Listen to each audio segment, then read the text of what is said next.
Hi, welcome to Jump Languages, and in this episode, you're going to learn how to use the prepositions of time in, on, and at.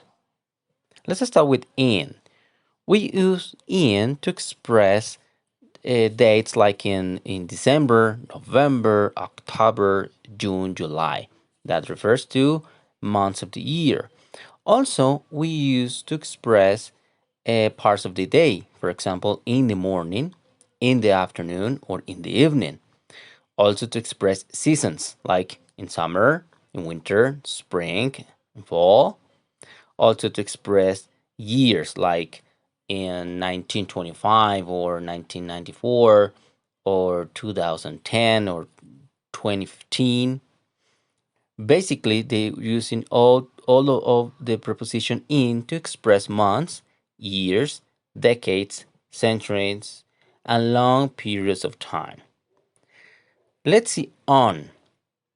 On is mainly used to express days and dates. For example, the days of the week, we say on Monday, on Tuesday. Also, when we use the day, the exact date for something like on January the 2nd, on Christmas, on July 30th, or on October the 31st. If we're mentioning the exact date, including the month, we use on. Finally, we have at. And at is used to express the specific times, like at 10:30, at 8 p.m., at 8 o'clock. Also, when we're talking about the specific routines like bedtime, break, breakfast, or dinner. So at bedtime, at breakfast, at dinner.